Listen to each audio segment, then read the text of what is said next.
A situação global está pegando fogo, e você precisa entender o que está acontecendo antes que as consequências cheguem até você. Enquanto a Europa debate enviar tropas para a Ucrânia, Putin escolhe bombardear o próprio território russo. E não é exagero, o exército russo destruiu uma barragem estratégica na região de Belgorod para tentar conter o avanço ucraniano. Sim, você leu certo, a Rússia está demolindo a própria infraestrutura para frear as forças de Kiev. Imagens mostram a explosão de uma bomba de 1,5 toneladas caindo sobre a barragem perto da vila de Popovka, transformando tudo em escombros. O objetivo? Inundar as rotas usadas pelos ucranianos para mover blindados. Não é a primeira vez, pontes em Grafovka, Nadeza e Yanovka já foram alvo de ataques aéreos russos.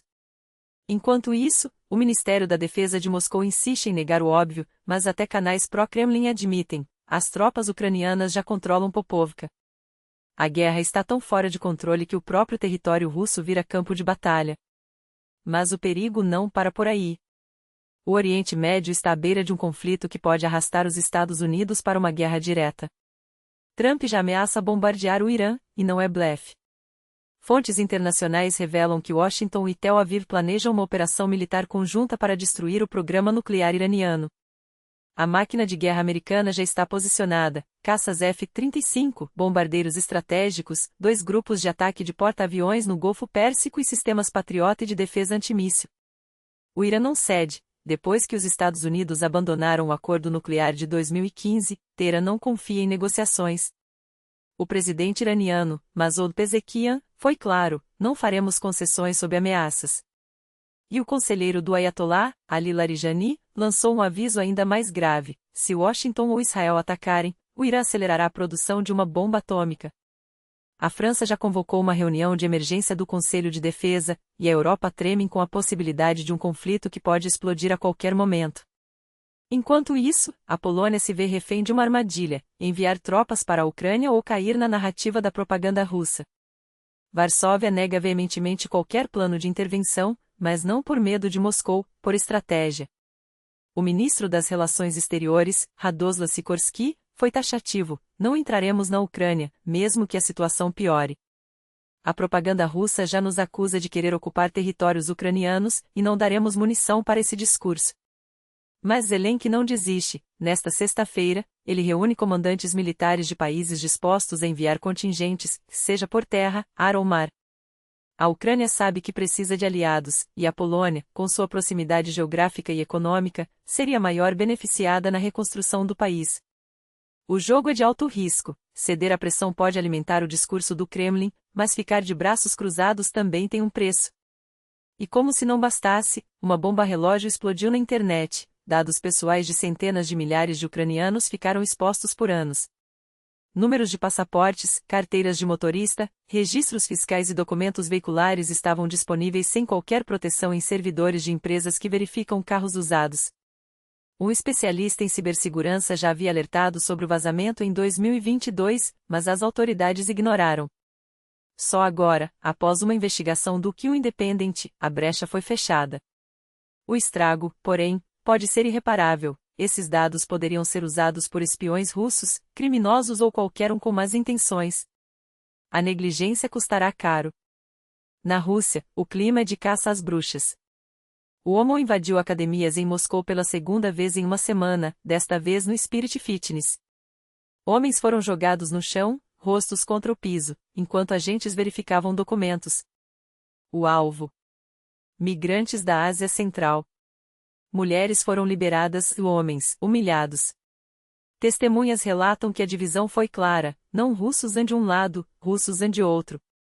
Vídeos do ocorrido viralizaram, gerando revolta.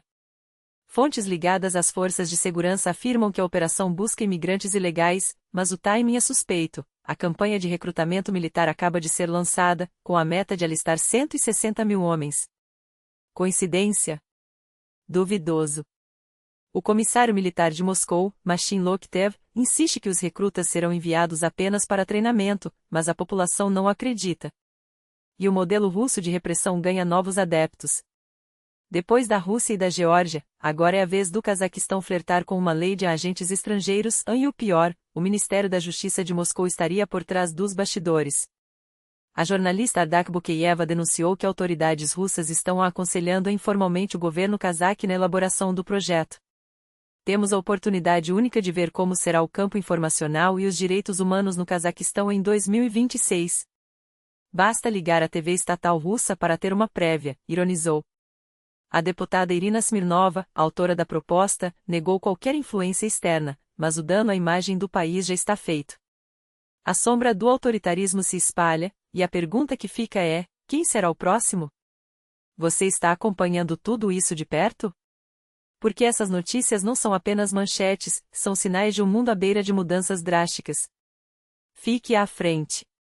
Compartilhe, comente, se inscreva. A informação é a sua melhor arma. Absurdo? Foi a reação indignada de críticos quando a deputada Irina Smirnova tentou justificar sua proposta. Mas a história não começa aqui. Tudo estreou com um ataque direto ao Zaid, acusada por ela de gastos ridículos. Coincidência? Pouco depois, o projeto de lei apareceu. Será que alguém ainda acredita em casualidades? Fronteira em chamas, a Belarus ataca novamente. Enquanto a Rússia avança com suas leis opressoras, a fronteira polonesa vira palco de uma guerra silenciosa. Desta vez, 50 agressores lançaram pedras contra uma patrulha polonesa, tentando forçar uma brecha. As câmeras flagraram tudo: tática de distração, caos planejado, uma tentativa desesperada de invadir a Polônia. Mas os guardas não recuaram. Resposta rápida, ação decisiva. O ataque foi contido. Até quando essa pressão vai durar? O basquetebolista que desafiou a fronteira, e perdeu. Agora, uma história que parece saída de um filme, mas é real. Na Ucrânia, um senegalês tentou entrar ilegalmente no país, de bicicleta roubada. E não à noite, como a maioria, mas em pleno dia, carregando uma mochila e uma bola de basquete. Sim, você leu certo. Depois de anos tentando, e falhando, em conseguir documentos na Eslovênia, ele apostou tudo em um plano improvisado e arriscado: atravessar a Ucrânia para, quem sabe, seguir viagem. Resultado? Multa, deportação para a Hungria e um sonho interrompido. Até onde a desesperança leva as pessoas? China, um raio de esperança em meio ao caos. Enquanto o mundo parece desmoronar, a reserva natural de Shanxi nos lembra que ainda há beleza. Filhotes raros de macacos narigudos dourados nasceram, uma espécie em risco de extinção. Um sinal de que, mesmo nos tempos mais sombrios, a vida insiste em florescer. E agora? Você vai ficar só observando ou vai agir? Cada like, cada comentário, cada compartilhamento fortalece uma rede de pessoas que se recusam a fechar os olhos. A informação é poder. O silêncio é cumplicidade. Não deixe a história ser escrita sem você. Até a próxima e que as notícias que chegarem até você sejam menos alarmantes e mais inspiradoras. Giroflex punho levantado.